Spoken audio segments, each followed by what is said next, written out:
नमो भगवते वासुदेवाय। ॐ नमो भगवते वासुदेवाय। ॐ नमो भगवते वासुदेवाय।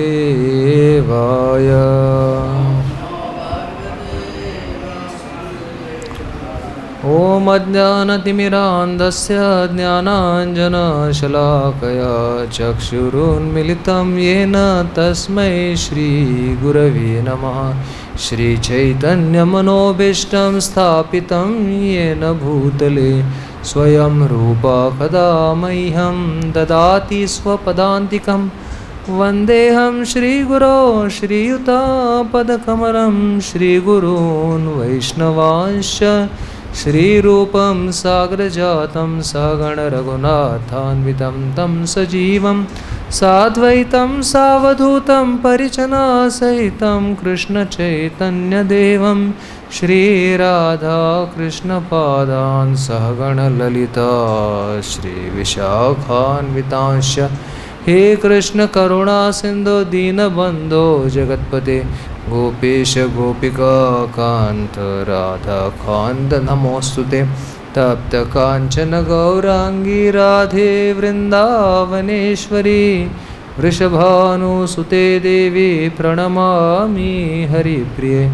वाञ्छाकल्पतरुभ्यश्च कृपा सिन्धुभ्यैव च पतितानां पावनेभ्यो वैष्णवेभ्यो नमो नमः।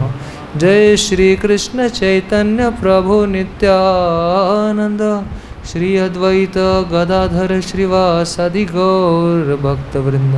हरे कृष्ण कृष्ण कृष्ण हरे हरे, हरे Ram Ram Ram Hare Hare.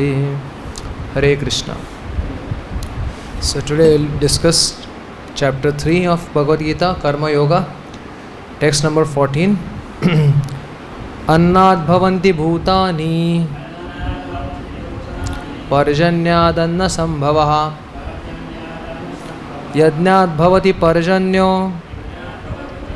yajnaha karma samudbhavaha. Annat from grains, bhavanti grow, bhutani the material bodies, parjanyat from rains, anna of food grains, sambhavaha production, yajnat from the performance of sacrifice, bhavati becomes possible, parjanyaha rain, yajnaha performance of yajna, karma prescribed duty, samudbhavaha born of. Translation and purport by His Divine Grace A.C. Bhaktivedanta Swami Srila Prabhupada ki. Translation. All living bodies subsist on food grains which are produced from rains. Rains are produced by performance of yajna or sacrifice, and yajna is born of prescribed duties. If you could kindly repeat after me. All living bodies subsist on food grains which are produced from rains. Rains are produced by performance of yajna, that is sacrifice, and yajna is born of prescribed duties. So, purport. Srila Baladev Vidyabhushan, a great commentator on Bhagavad Gita, writes as follows. ये इंद्रादि अंगतया अवस्थितं यज्ञं सर्वेश्वरं विष्णुम अभ्यर्च्य तत्शेषम अश्नन्ति तेन तद्देहयात्रां संपादयन्ति ते सन्तः सर्वेश्वरस्य यज्ञ पुरुषस्य भक्ताः सर्वकिल्बिषैर अनादिकाल विवृद्धैर आत्मानुभव प्रतिबंधकैर निखिलै पापैर विमुच्यन्ते. The Supreme Lord, who is known as Yajna Purush, or the personal beneficiary of all sacrifices, is the master of all demigods, who serves him as the different limbs of the body serve the whole. Demigods like Indra, Chandra and Varuna are appointed officers who manage material affairs, and Vedas direct sacrifices to satisfy these demigods so that they may be pleased to supply air, light, and water sufficiently to produce food grains. When Lord Krishna is worshipped, the demigods, who are different limbs of the Lord, are also automatically worshipped. Therefore, there is no separate need to worship the demigods. For this reason, the devotees of the Lord who are in Krishna consciousness offer food to Krishna and then eat, a process which nourishes the body spiritually. By such action, not only are past sinful reactions in the body vanquished, but the body becomes immunized to all contamination of material nature.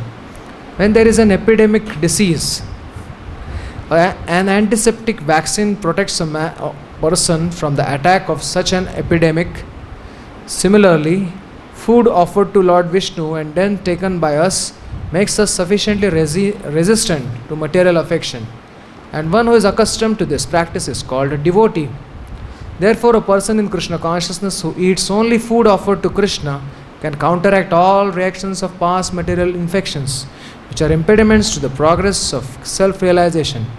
On the other hand, one who does not do so continues to increase the volume of sinful action, and this prepares the next body to resemble dogs and hogs, to suffer the resultant reactions of all sins. The material world is full of contaminations, and one who is immunized by accepting prasadam of the Lord, or food offered to Vishnu, is saved from the attack, whereas one who does not do so becomes subjected to contamination. Food grains, vegetables are actually eatables. The human beings eat different kinds of food grains, vegetables, fruits, etc., and the animals eat the refuse of food grains and vegetables and grass and plants, etc. Human beings who are accustomed to eating meat and flesh must also depend on production of vegetation in order to eat the animals. Therefore, ultimately, we have to depend on the production on the field, and not on the production of big factories. The field production is due to sufficient rain from the sky, and such rains are controlled by demigods like Indra, sun, moon, etc. And they are all servants of Lord. The Lord can be satisfied by sacrifices. Therefore, one who cannot perform them will find himself in scarcity. That is the law of nature. Yajna, especially the Sankirtan Yajna prescribed for this age, must therefore be performed to save us at least from scarcity of food supply. So the way of performing sacrifices is introduced by Krishna here, saying that everyone, whoever he may be, has a responsibility to perform yajna, dana, tapakriya. Yajna means sacrifice, dana means charity, and tapa means austerity. So any human being actually has this responsibility in any stage of life, and any ashrama he belongs to, or any stage of bhakti he belongs to, he has to do all these three things. Yajna, dana, tapakriya, pavanani manishinam. They purify even the great souls, Krishna says in 18th chapter. Therefore, these things are to be performed by everybody. Although the nature of that sacrifice, nature of that charity, and nature of that austerity may depend from person to person, from his level of advancement and his platform of bhakti, like that. So even a sannyasi, for that example, for that matter, his dana is his preaching. That is his dana. Preaching to others, that is his charity, and that is the greatest charity. Yajna is Sankirtan Yajna. Every devotee has to perform Sankirtan Yajna. And tapa is the four regulative principles that we are following. That is the tapa. And all these three things are actually purifying the heart and make the human life successful. So Prabhupada starts here in the purport quoting Baladev Vidyabhushan. So I was just thinking, I will just go through this because Prabhupada usually doesn't quote the entire Sanskrit in the commentary. Sometimes he does. That means it is of some special significance. So I will just go through it. He is saying, Ye, that means those, Indradi Angataya Avasthitam Yajnam Sarveshwaram Vishnum Abhyarcha. That means, although they are performing yajnas in which there is oblations to Indra, etc., but all yajnas are to be performed for satisfaction of Vishnu only. Although there may be some agents to receive those oblations, but ultimately Vishnu is only worshipped. One who understands that I am worshipping Vishnu, although I am saying Indra Swaha, Agnaya Swaha, but everything is belonging to Vishnu. Then, after worshipping Vishnu, Tat Shesham Ashnanti, one who eats the remnants of that sacrifice, what happens to him? Tena Tat Dehayataram Sampadayanti. And every living entity has to eat something, right? So if he eats only those remnants after worshipping Vishnu, whatever remnants are there, if he eats them, then what happens?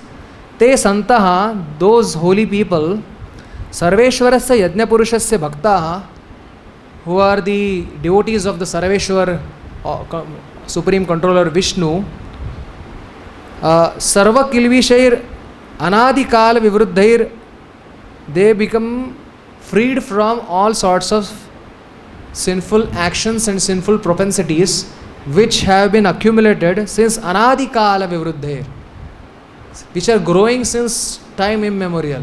Anadikala. Atmanubhava Pratibandhakair. So somebody may say, so what's wrong if they are growing? Let them grow. So no, Atmanubhava Pratibandhakai. They become obstacles in seeing our own real self. That means sins become obstacles in seeing our own self. If we were completely sinless, we could have seen our soul. Like that. And Krishna consciousness is the process of slowly purifying the soul, so that Prabhupada says one can see Krishna clearly, and as one sees Krishna clearly, one also sees oneself very clearly. And Jiva Goswami gives example of just like in night there is darkness, complete darkness. We are not talking about cities where there is electricity. But let's consider a village place or maybe a city where there is power cut, and in the darkness the thing is visible. What happens when the sun rises in the morning? We are able to see the sun. At the same time, we are able to see ourselves with the same sunlight. With the same sunlight, we can see the sun. With the same sunlight, we can see ourselves, and we can see other things also, which we were not able to see during the night. Similarly, when we awaken our Krishna consciousness, with that Krishna consciousness, we are able to see Krishna, we are able to see ourselves, and we are able to see all living entities and as souls, and everything as belonging to the property of Krishna. So all that manifests. How is it manifest? Chakshur yathaivanjana samprayuktaha. Just like when there is cataract, you cannot see things clearly. But as the proper ointment is applied to the eyes, automatically start seeing everything clearly. So similar way, all these sins which have been increasing since Anadikal, simply by accepting remnants of food offered to Vishnu, they are destroyed, which are Atma Pratibandhaka, Atmanubhava Pratibandhaka. They become obstacles in our seeing our soul or experiencing our soul. It's such a thing, actually, pitiable thing, right?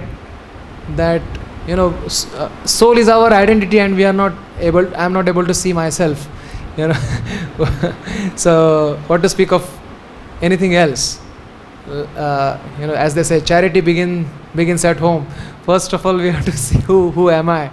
I am not this body, I am this soul. I can understand this theoretically, but is there any practical experience? So if there is no practical experience, that means that anadi kala viruddhai kilbishair, they have not yet reduced, sufficiently reduced. So then one has to engage more seriously in the sacrifice to Vishnu. Nikhilai papair vimuchyate, he becomes cleansed of all sins. And Prabhupada begins by saying that Krishna is the Yajna Purush, therefore he is to be served. Indra, Chandra, Varuna are appointed officers who manage material affairs. Like that. Sometimes demigods, they feel the pride sometimes that, we are controlling everything. Sometimes they forget that Krishna is the original controller. Right? So one time it happened, this is mentioned in Kathopanishad. So demigods are victorious over demons. And demigods are celebrating. Indra, Vayu, etc. All the demigods. They are celebrating their success and not able to understand that it is Krishna who helped them. So as they were celebrating, there is suddenly one very effulgent personality appears in the sky. And Indra is confused. Who is this personality? So there is another personality who appears in the sky, a feminine personality, very effulgent. And Indra recognizes that she is Maya Devi or Durga. So he offers obeisances to her and he says, do you see this person in the sky? I am not able to identify him. Mother, can you tell me who is this? So Mother Parvati or Mother Durga, she says, so son, why don't you go and ask? So Indra thinks, oh, I am the king of demigods, how can I directly go and ask? I will engage my assistants. So he asks Vayudev. He says, Vayudev, can you just go and inquire who this effulgent personality in the sky who has suddenly appeared? So Vayudev goes to that person and he asks, my dear sir, who are you? What's your identity? So he says that I will tell you later. First, you have to do one thing for me and then I will reveal who am I. So then he says, this is a blade of grass and you just have to move it. And he says, this is just an ordinary blade of grass. It's not something magical or something. It's an ordinary blade of grass, just move it. So Vayudev thinks that, Vayudev means wind god. He thinks that what kind of task is this? With my winds, I create hurricanes and cyclones, and I can just play havoc with the whole system. Whole planet is under my control, and this personality is asking, move the blade of grass. This is very embarrassing. And he says that, okay, I will do that. Then Vayudev applies all his energy and he cannot move the blade of grass. And he feels very embarrassed. And he says that, I don't know who this mystic personality is. I think he's some yaksha or something. He says. I don't know who that personality is. And Indradev then says that, oh Agnidev, you go and you find out. So Agnidev goes and he asks, who are you? He says that I will tell you later. This is just ordinary blade of grass. Can you burn it? So Agnidev says, I am a demigod in charge of entire fire element. You are asking me to burn it. What kind of job is this? And then he starts with all his power, but he cannot burn the blade of grass. And he also feels embarrassed. And he comes back with morose looking face and says, no, I couldn't find out the personality. I couldn't even do the task that he asked me to do. Then he asks Varun Dev, Indra, you go and you find out. And Varun Dev goes and he says that, this is a blade of grass, can you drench it? So he says, I am the Lord of Ocean. Are you asking me to do that? Yeah, you can do this.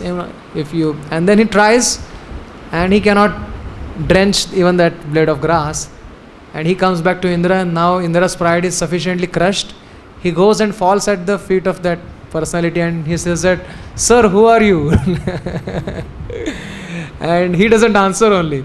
then Uma Devi says that, Durga Devi, she says that, oh Indra, haven't you recognized? He is the Supreme Lord Vishnu. Because of him, you people were victorious over demons, and you forgot him and you are celebrating independent of his powers. And then the statement comes in Kathopanishad, not even a blade of grass can move without the will of Supreme Lord. Have you heard this statement? This is from Kathopanishad. There is a story behind this, pastime behind this statement, Not even a blade of grass can move without the will of Supreme Lord. So he is the supreme controller, and he is bestowing powers to the demigods. And then only they are able to control things. Same thing again, like, I don't know whether this is new Indra or previous Indra, but again Indra Dev felt that, oh, these Vrajvasis, they think they are so smart, they've for thousands of years they are performing sacrifice for me, and suddenly this talkative boy told them, don't perform any yagya for Indra, and now they used all my ingredients for worship of the mountain. And then he sends torrents of rains, and we know how Krishna dealt with Indra. Mahendra Mana Dharanam. One of the names of Krishna is Mahendra Mana Dharana, one who crushed the pride of Indra. And it is mentioned that even to fight with Kaliya, Krishna tightens his belt. But to deal with Indra by lifting Govardhan, Krishna doesn't even tighten his belt. Just to show to Indra that he is insignificant, Our acharyas mentioned this, And therefore it is mentioned that, so simply by worshipping Krishna, one satisfies all the demigods, because they are not independent controllers. Demigods are not, but at the same time, one of the limbs of devotional service is not to disrespect any demigod. So therefore devotees are very careful not to disrespect any demigod. And Srila Bhaktivinoda Thakur in Chaitanya Shikshamrit, I was reading in the morning, he mentions that devotees actually should pay respects to demigods and say that, oh, such and such demigod, please help me develop more love for Krishna. That's what we should beg to demigods and nothing else. Because the example is given, yatha taror moola nishechanena. Just like if you pour water to the root of the tree, all the leaves get nourished like that. Or if you give food stuff to stomach, and all the limbs get the energy. So different limbs are like different demigods. And stomach is like Vishnu. So tatha hi sarvarhanam achyuta ijya. So if the finger thinks that I will take things for my enjoyment, it's not possible for the finger to enjoy food stuff. It has to give it to the stomach. It has to reach stomach. Otherwise, there is a nice preparation of, let's say, sweet rice, and finger thinks, I will enjoy it. So no matter how much time the finger is dipped inside the sweet rice, 2 hours, 3 hours, but finger will not get satisfied. It has to reach the stomach so that entire body will feel satisfaction. So similarly, no matter how much the jiva tries to enjoy in this world, he won't become satisfied unless he uses everything in Krishna's service. Then Prabhupada mentions the importance of prasadam. This is a very nice topic. For this reason, those who are devotees of Krishna offer food to Krishna and then eat, a process which nourishes the body spiritually. So very important thing. It is mentioned that ahara shuddha sattva shuddhi. Our consciousness is very much dependent on what we eat.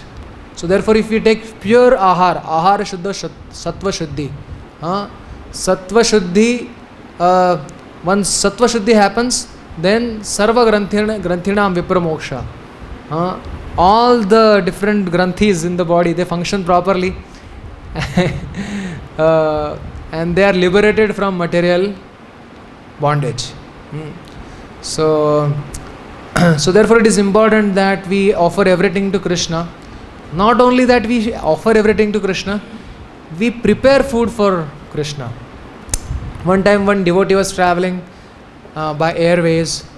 It was, I think, international flight, and air hostess was serving food stuff to different passengers. And she looked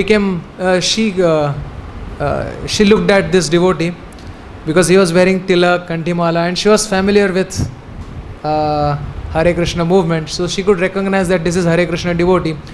So she is offering food stuff and eatables and drinks to everybody, serving to everyone. And then she comes to this devotee and she says that, "Oh, I know you won't take what I am distributing because you people, only accept food which is offered to Krishna, right?" She's saying, somehow she was aware that the etiquettes of Hare Krishna devotees. And that devotee said, "No, that's not correct." So she says, "Really? No, I heard from sources that you people only eat after offering to Krishna, then you eat." So he says, "No, that's not correct information. This is only half the information." He says that devotee replies to that air hostess that we eat what we make for Krishna and then offer to Krishna. And then we eat. So it's not that we purchase some food stuff prepared by karmis and then we offer to Krishna and now okay, they are sanctified, now we eat, So she was surprised and enlightened actually. He says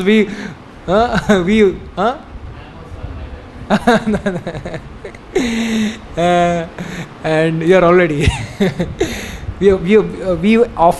we make it for Krishna, prepare it for Krishna, then offer it to Krishna and then accept it. That is prasad, he says. And at our place, Govardhan Eco Village, I can go one step behind. We grow for Krishna because we have farm there, and then we offer it to Krishna, make it, prepare it for Krishna, and then we offer to Krishna, and then we accept the remnants. So it's one step even behind, So that's very important. Unless, of course, if one goes for some task like book distribution or something and prasad is not at all available, then one should look for some sattvic food stuff like fruits, milk, or at least as far as possible, those who maintain nice, good sattvic standards.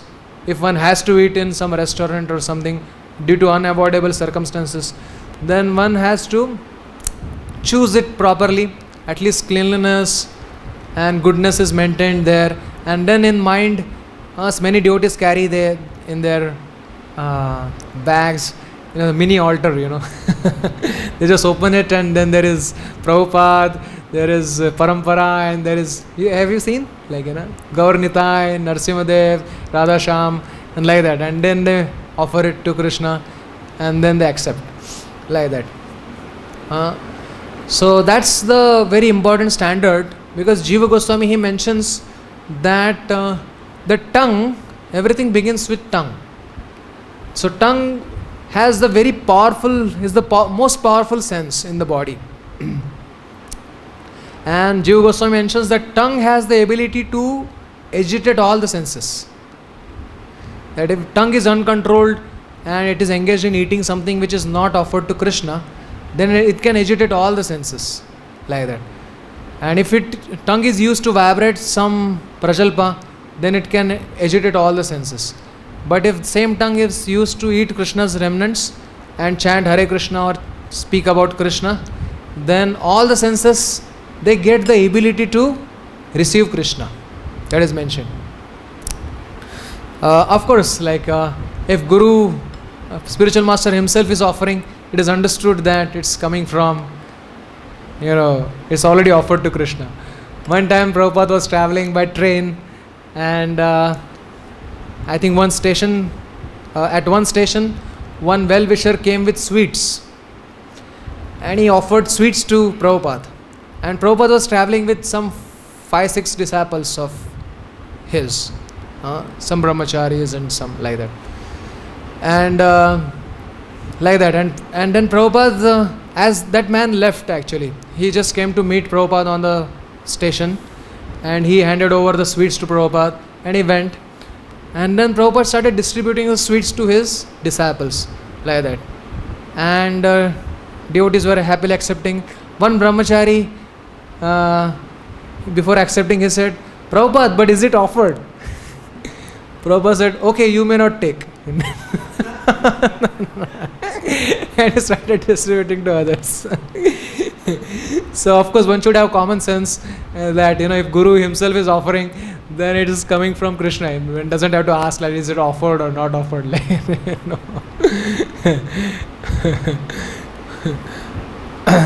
So of course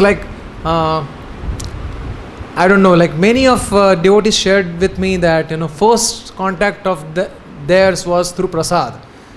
Even before philosophy of Krishna consciousness, they came in contact with prasad, and they remember the first prasad they had tasted in Krishna consciousness. I remember it was pineapple butter halwa, the famous ISKCON pineapple butter halwa.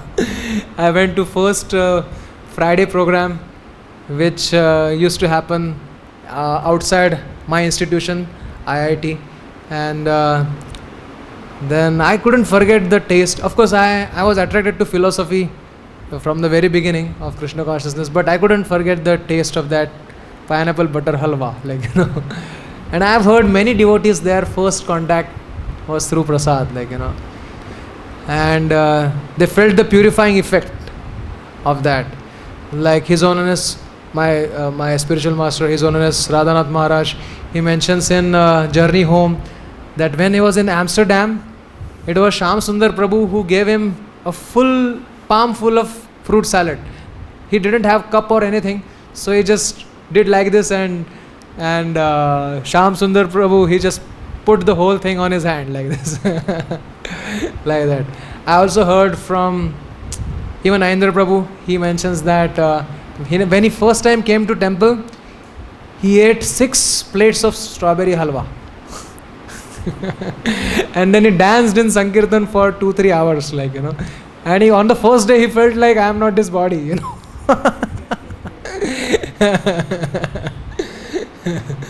So one time Prabhupada was talking to one gentleman, let's call him gentleman.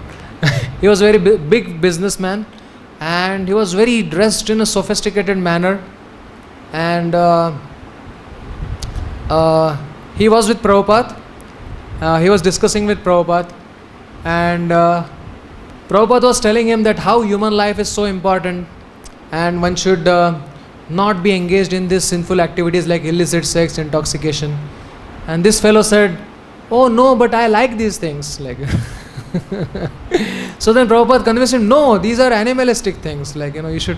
And then finally he was kind of convinced, but then Prabhupada understood that he is nodding his head, but he will go home and do the same things.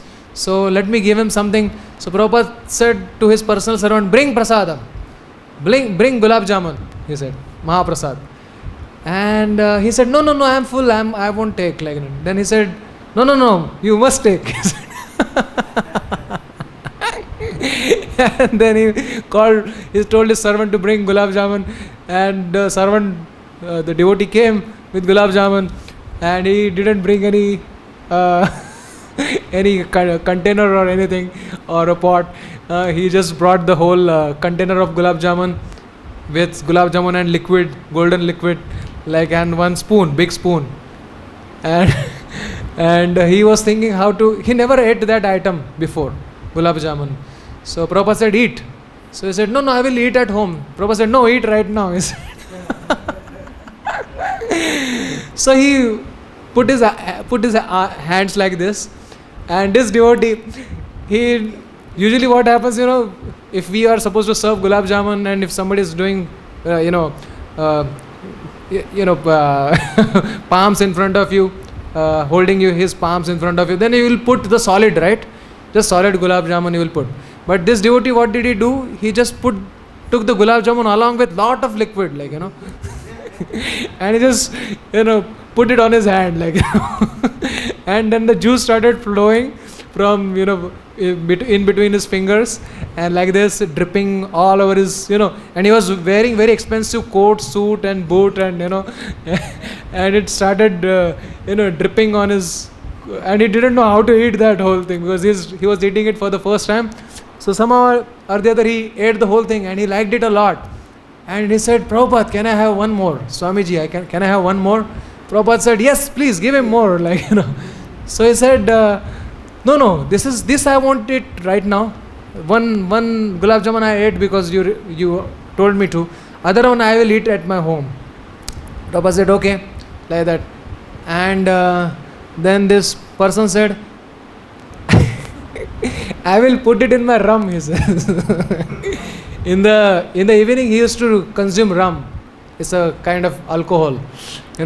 It will go nice. I think this gulab jamun will go nice with my rum, he said. I will eat it with my rum. Prabhupada said, no, don't eat this with rum, eat it separate, he said. And then he said, okay, all right, I will eat it separately.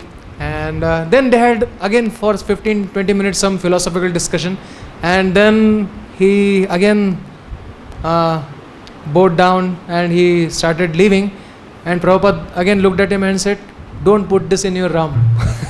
Okay. And he said, yes, Prabhupada, I won't. And then he went away. So the point is, Prabhupada was so insistent that devotees distribute prasad, and prasad is the way of purifying the consciousness. And Prabhupada had so much faith in holy name and prasad distribution that simply by these things, a person, whichever rung of society or whichever level of consciousness he belongs to, has these two things have power to purify the soul and make him inclined towards Krishna consciousness. And the whole thing actually, if you see, I just remember one more pastime of Srila Prabhupada. Not only prasad, Prabhupada said, I want to use everything in Krishna's service right now. Prabhupada was so eager, And Bhaktivinoda Thakur in the Chaitanya Shikshamrut, he mentions that devotee should engage 5 things in Krishna's service. So he mentions these 5 things are body, mind, soul, matter, and society. Everything should become Krishna Prasad, So body has senses, so use those senses to hear about Krishna, to chant about Krishna. That is body. Mind means meditate on Krishna's pastimes, inquire about Krishna. These are all engaging mind in Krishna's service. Think about Krishna. And then soul, like surrender the soul, Atma Nivedan. Surrender everything to Krishna. Manasa deha geha jo kichu more. Arpilu tuva pade nanda kishore. That is like, so because unless one offers everything in Krishna's service, the soul is not satisfied. Then one thinks, okay, I have offered my everything to Krishna, but what about the matter around me? That should also be engaged in Krishna's service. So whatever nice thing one sees, one should develop the habit of using it in Krishna's service, at least in the mind. So Mahaprabhu, when he came to Vrindavan, all the trees were full with fruits.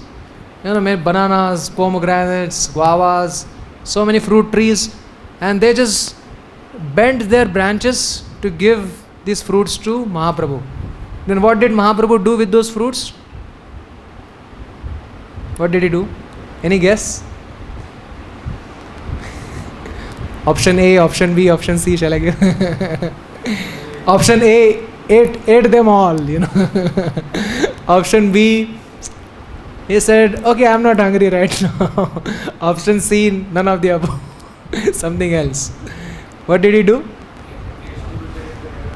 Distributed to everyone there, but it was a forest. So Maybe he had to find monkeys and deers maybe, but so Chaitanya Charitamrita mentions that he mentally offered all the fruits to Krishna. All the fruits which are offered to him, he mentally offered all the fruits to Krishna. Like that. You know, so that's the way devotee engages matter also in Krishna's service. Whatever nice thing he finds, he tries to offer that to Krishna. And when that habit develops, then then it's not, there is no maya for him. Prasada seva karite hoy, sakala prapancha jay, Bhaktivinoda Thakur says. And then finally society. How to engage society in, so soul is not satisfied even by engaging himself and matter in Krishna's service, but he wants to engage the entire society. Let the whole world become Mahaprasad of Krishna, like, you know. So entire society, how does he do that? So Prabhupada mentions that he will, if he is a grihastha, he will procreate to increase the society of Krishna's servants, like, you know, and raise them. So that is also Krishna's service. So grihastha raises children just to create more servants for Krishna. Like that. And he raises them in Krishna consciousness so that they can serve Krishna nicely. And second thing is preaching. Preaching Krishna consciousness to others so that they become Krishna conscious and become servants of Krishna. That way everything is engaged in Krishna's service. And everything becomes prasad.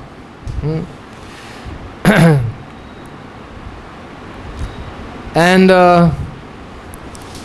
Prabhupada mentions then that everything is food, grains, vegetables are factually the eatables for living entity, and not actually even those who are eating meat and flesh, they also need to depend on vegetables only, because animals are eating vegetables. So ultimately speaking, everyone depends on vegetables and production of the field. And when there is sufficient rains from the sky, there is sufficient food grains, and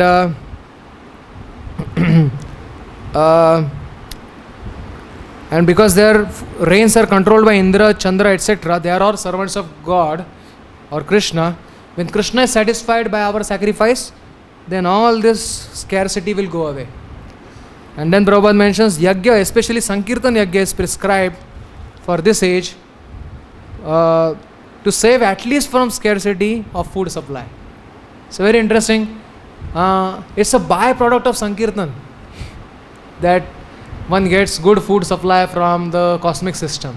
The main product of chanting holy name is the love for Krishna. And then purification of heart will happen side by side. Even the other supplies from the nature will also come side by side as a byproduct. Jiva Goswami gives another example. Suppose you want to cook sweet rice for Krishna. So what are you interested in? You are interested in fire that will cook the milk, boil the milk, and sweet rice will be made for Krishna. So you are interested in that sweet rice, which is, so all your preparation of bringing firewood and lighting the fire nicely, putting the utensil, gathering the milk, gathering the sugar, and then making sweet rice. So this is all devotional practices, and the fruit of it is sweet rice to be made for Krishna. That is of Krishna Prem. And all other things, like as we are performing this devotional service, automatically the ash will be produced.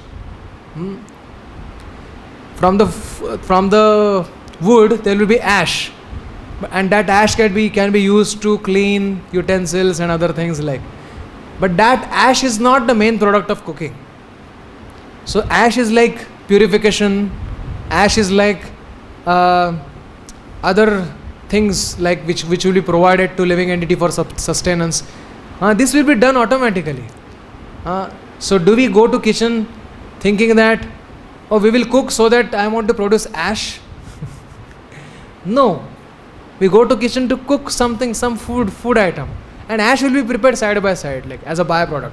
So similarly, our concern should be to please Krishna and to attain Krishna Prem while performing hearing and chanting. And purification of heart, maintenance of the body, maintenance of the nature will be automatically be performed side by side, as a byproduct. So that is to be understood from this. So I stop here today, and if there are any questions, I will try to answer. Yes. In the beginning you said even the blade of glass cannot move. With fire and wind they cannot move. Yes. It's moving in the will of the Lord. Yes. So whatever the activities which we are doing, Yeah. that is also the will of Lord, or we are doing ourselves. Okay, so very nice question. So everything happens by will of the Lord. So whatever good or bad we are doing, what is Krishna's role in that? So the thing is, Krishna is facilitating our independent free will. Like Prabhupada mentions, if one wants to fall in a ditch, Krishna will give him intelligence to fall in a ditch. But it doesn't mean that Krishna wants us to fall in a ditch. Yeah. So Krishna will facilitate, just like Prabhupada gives example of his own son. Like his son was 5-year-old and he wanted to put his hand inside the fan, running fan. And Prabhupada said, no, don't do that. So he's not listening. So Prabhupada's friend suggested, you just lower the speed and let him do it. Then he lowered the speed and child, his son, put his finger inside that, and then it got hurt and he said, oh, it hurt. So will you do it again? So, no, not anymore. So it's father who is allowing him to do mistake. But it's not that he wants him to do mistake. But if he is insistent upon doing mistake, father will say, okay, do that mistake and learn from it. So similarly, whatever we are doing, actually if we come to 18th chapter, it will be much more clear.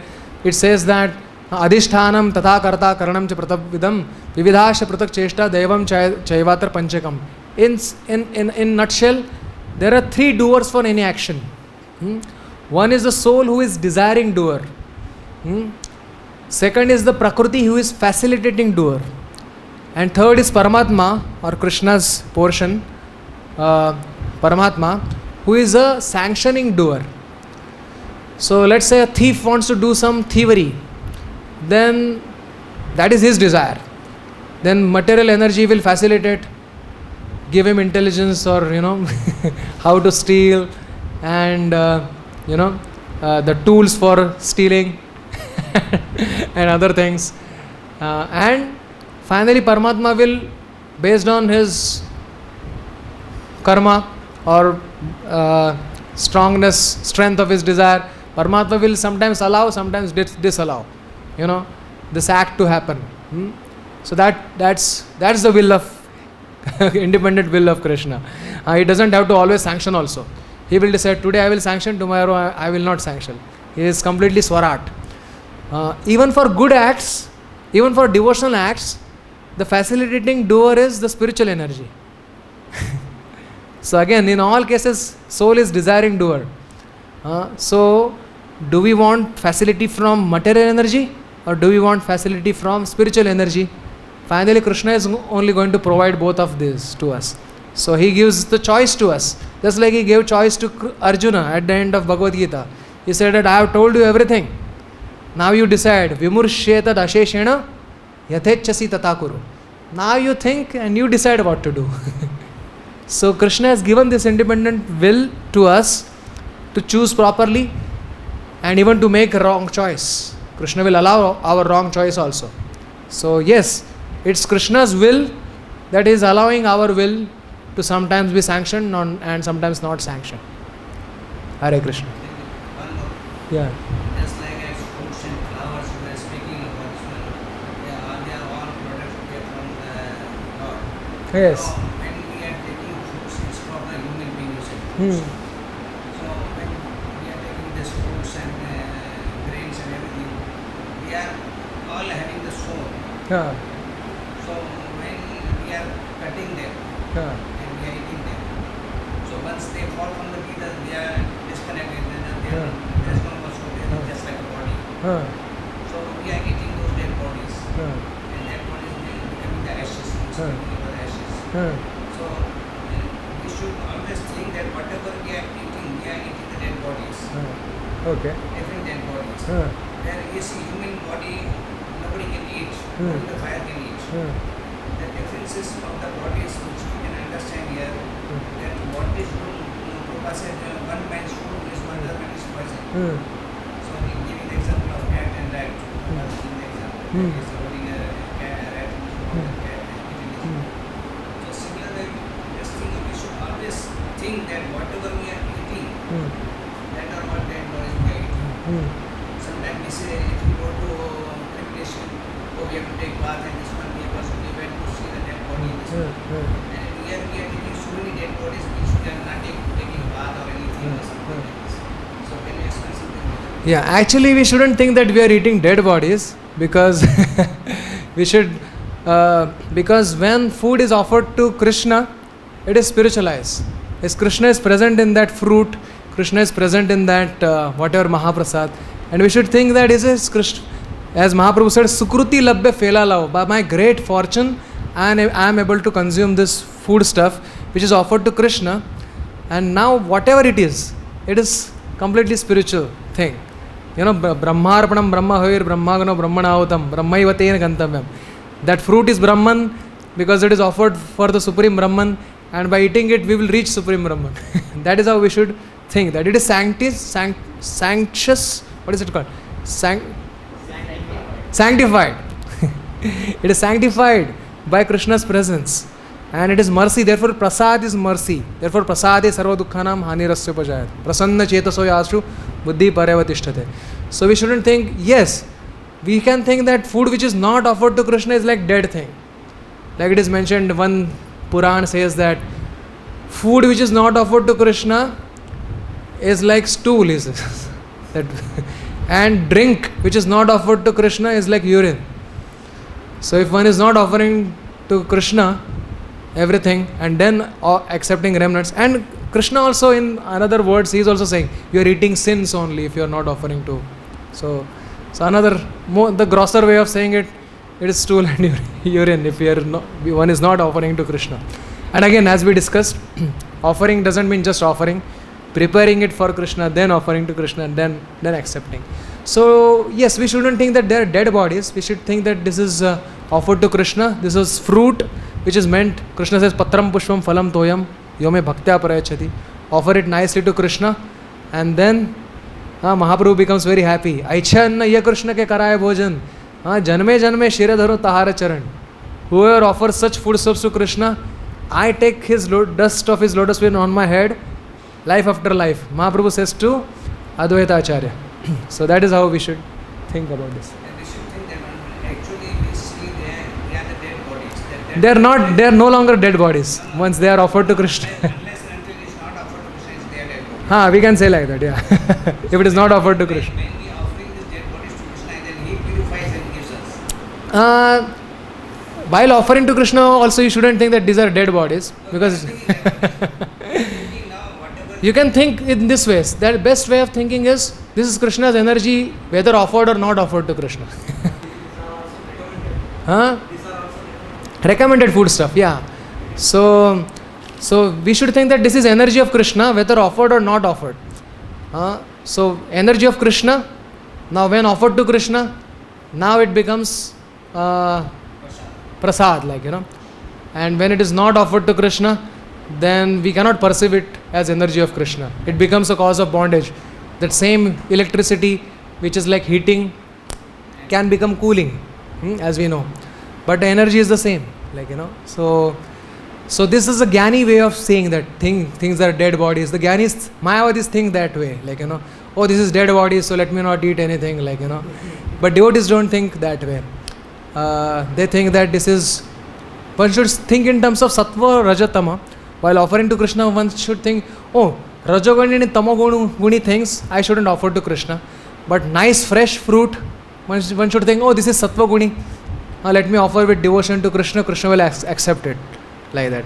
And then we accept it as Mahaprasad. So best thing is not to see them as, even before offering, don't see them as dead bodies, like, you know. That's usually impersonalist conception, because they want to do it things like this way. they want to do things more artificial way. Like that. Some of them, they say when they are in the trees, they are growing, Huh. and once they are out of the tree, they stop growing. Huh. The soul is come out from there. It doesn't matter whether soul is there, not there. Krishna says, Bhumi rapo nalo vayu kham mano buddhirevacha ahankara iti yamme bhinna prakriti me ashtada. Earth, water, fire, everything you see is made up of these things, which is my prakriti, he is saying. So if it is Krishna's prakriti, then we don't see that whether it is now it is dead or what. Like, no, it's Krishna's prakriti, and to be engaged in Krishna's service. That is the best way of, according to my understanding. That is right. That is my understanding. Even for me, I can say. But a common man who thinks that we are all dead body, just like in our body there are so many red cells, white cells. Okay. They are fighting, they are dying in our body. There are so many dead, and they come out through the urination. Right. So many dead bodies are in our body. But we don't think that. But when we go for cremation, we see, oh, we have gone for cremation. Yeah, that we can think. We never said we are dying, we are not thinking about that. Yeah. We don't want to take every 5 minutes to go and take bath. We are dead bodies are dying there. Yeah. That's understood. Yes. Hare Krishna. Any more question? Srila Prabhupada ki jai. Nitai Gaur Premanande.